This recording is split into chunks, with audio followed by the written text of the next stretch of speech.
Allez, bonjour à tous. C'est reparti. Alors, on va refaire une vidéo sur ce crop circle là. Alors, troisième vidéo sur ce crop, hein. Il y en avait à dire dessus.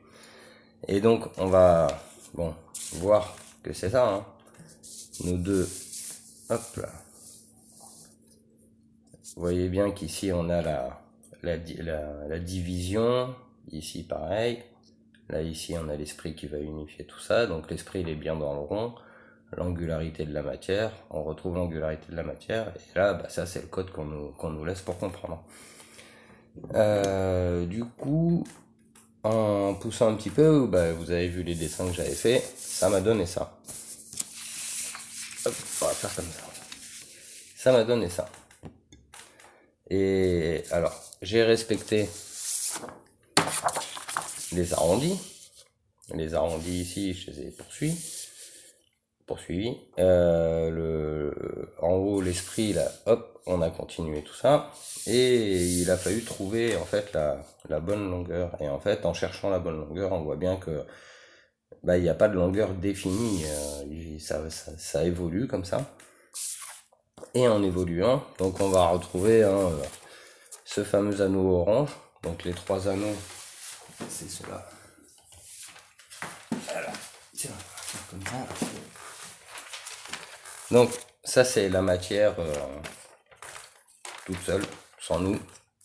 Ça c'est nous qui venons en fait par-dessus, avec les niveaux de conscience.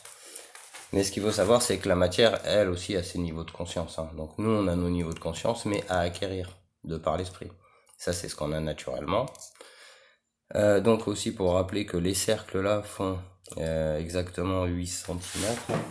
Que je me trompe pas, c'était l'infini. Voilà, c'est 4. 4 et 4, ça fait 8.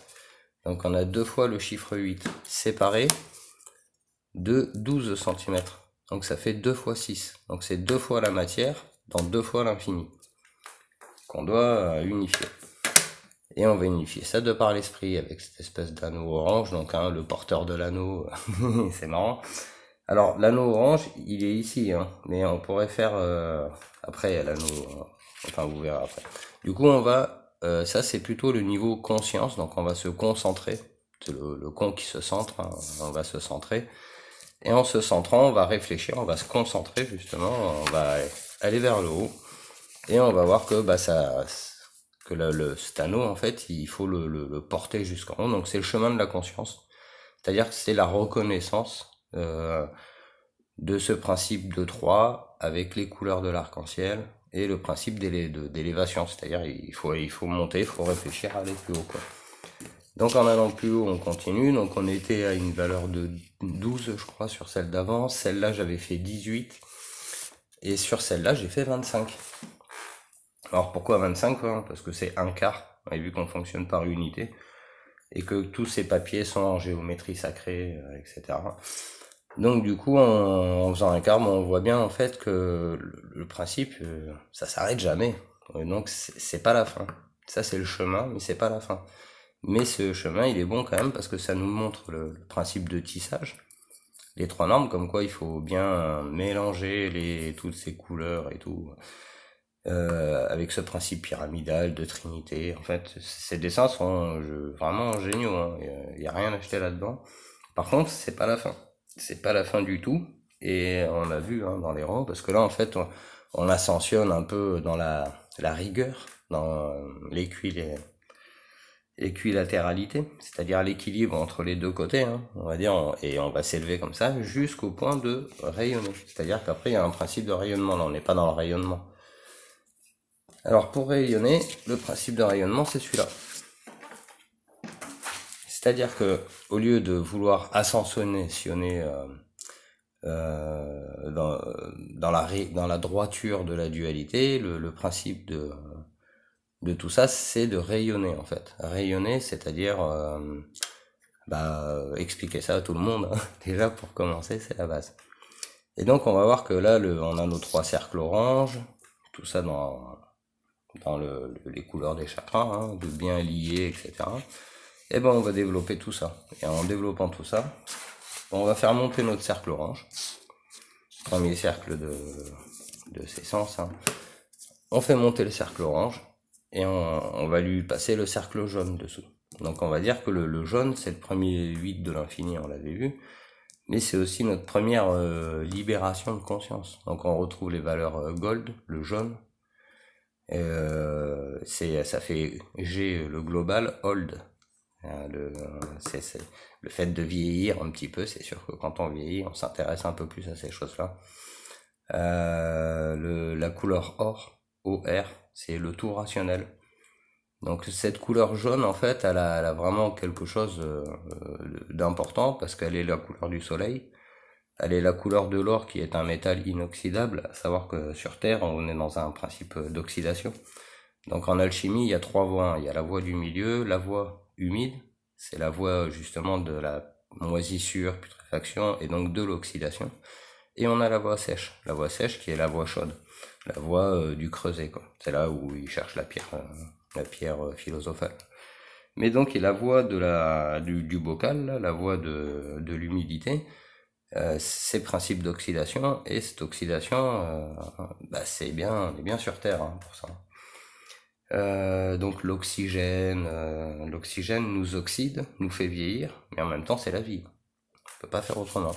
Et c'est d'ailleurs très bien comme ça. Parce qu'imaginez vivre éternellement. D'ailleurs c'est vraiment un rêve débile quoi, de vouloir vivre éternellement. C'est-à-dire vivre éternellement, mais à quel âge? Vivre éternellement vieux et malade? Vivre éternellement jeune et inconscient, ignorant de tout? Non, ça tient pas la route. Il faut que chemin se fasse. Soi-disant, voilà. Alors du coup, on va continuer à élever les niveaux de conscience, hein, parce que là, on est bien à un niveau de conscience. Je mets toujours le petit milieu en rose parce que faut pas oublier que ça passera toujours et toujours par la voie du cœur. Et on va continuer comme ça. Et voilà, petit à petit, on fait monter notre niveau. Alors, on n'est plus dans la conscience, on est dans le rayonnement. La conscience, c'est ce qu'on a vu tout à l'heure. Donc là, on est dans l'acquis. C'est-à-dire que c'est acquis et en fait, il y a un premier chemin d'acceptation, de compréhension, etc., comme on a vu tout à l'heure. Et ça, c'est le chemin, c'est carrément compris et là, ça rayonne, quoi. Le principe de rayonnement, c'est le principe final, hein, on va dire. Et donc, j'ai continué comme ça, ces dessins, pour aller jusqu'au bleu. Voilà, vous voyez que mes feutres commencent à craquer. Mon compas, il est mort. Mon feutre noir, il est mort. Il faut que je retourne au magasin.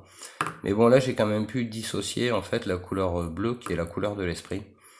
Et cette couleur de l'esprit, pareil, hein, elle est importante, quoi. Donc, j'ai, voilà, matérialisé l'esprit qui a compris et qui rayonne au-dessus de la matérialité.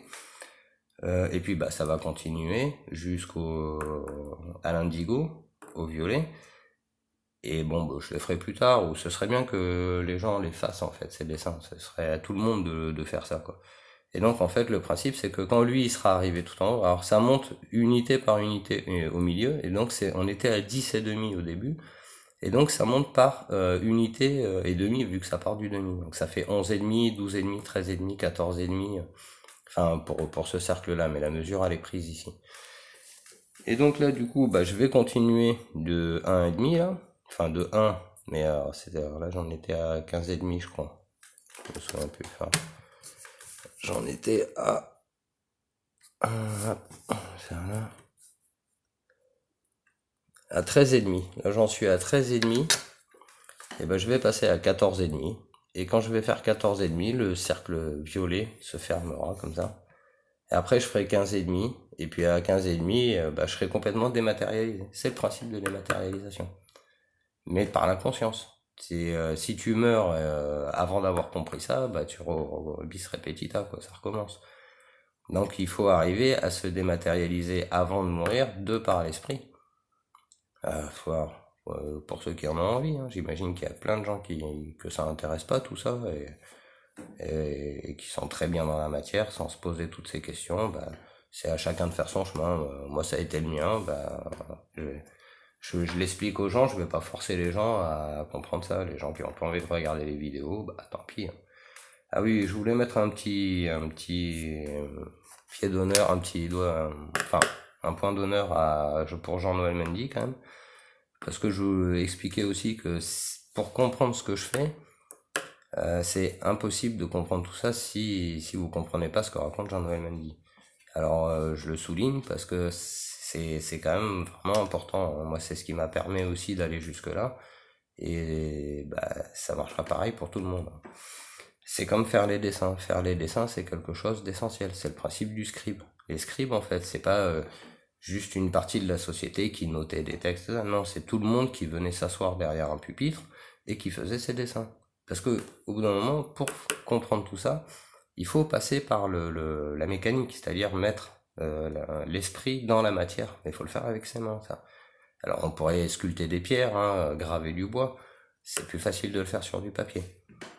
Eux, ils nous l'ont laissé en message gravé sur de la pierre, mais il fallait bien que les gens, avant de graver la pierre, le fassent sur papier. Donc c'est vrai que faire l'effort de mettre l'esprit dans la matière, avec papier, règles, crayon, compas, etc., c'est à mon avis quelque chose d'essentiel et qui va être difficilement évitable en fait, hein, pour pouvoir bien comprendre tout ça. Moi, il m'a fallu le faire et j'aurais du mal à imaginer que je puisse comprendre tout ça sans avoir fait les dessins. Ça me paraît même impossible. C'est pour ça que je le souligne. Du coup, après, pour faire un petit passage là-dessus, les anciens, hein, ils avaient bien conscience de tout ça, hein. Donc là, on est bien sur l'œil droit qui te regarde, le principe Poséidon, le scorpion, le serpent, le porteur serpent, le chien qui est aussi le sphinx, le corbeau qu'on pourrait dire c'est Horus. Enfin, les mecs, ils ont inversé tous les symboles, mais avec quand même une sacrée connaissance, quoi. Donc les mecs qui ont fait ça, vu qu'ils ils abîment l'œil droit, je serais plutôt à dire que c'est des potes. Ils auraient fait ça sur l'œil gauche, c'est pas cool. Par contre là on voit l'œil droit ici, c'est un peu pareil que l'obélisque de droite à Paris. C'est l'œil de la matière, c'est l'obélisque de la matière. Donc il y a des gens qui luttent contre ce système là. Alors eux, est-ce qu'ils luttaient contre le système gardien? Parce que ça, c'est le système gardien. Est-ce que les gens luttaient contre le système gardien d'une manière bête, un peu bébête comme aujourd'hui, où ils en avaient la conscience et c'était déjà manipulé à l'époque? Ça, je pourrais pas dire. Maintenant, on pourrait faire tout plein de vidéos là-dessus. Après, il faut comprendre aussi le principe de double lecture. C'est-à-dire que quand on regarde ce dessin, on a une première lecture, une deuxième lecture en passant derrière, et puis en prolongeant les cercles et en réfléchissant, c'est pareil avec ça. Alors je ferai aussi une vidéo là-dessus, mais il faut bien comprendre que les pierres de Cusco, là, c'est pareil, hein, il y a bien une double lecture, il y a une première lecture ici, et il y a une deuxième lecture dans la lecture des blocs. Et mais bon, là, je vais pas le faire maintenant, je referai une vidéo là-dessus, mais il faut vraiment comprendre que ça ne s'arrête pas, il suffit pas de poser un œil dessus, d'écouter, de dire j'ai compris, pour vraiment l'avoir assimilé. Ça fonctionne pas comme ça, c'est un peu plus compliqué que ça, c'est pour ça que pour moi c'est indispensable, il serait indispensable que les gens fassent les dessins eux-mêmes pour pouvoir prouver par eux-mêmes qu'ils ont compris, tout simplement. Voilà, sur ce je vous souhaite une bonne journée et puis à bientôt.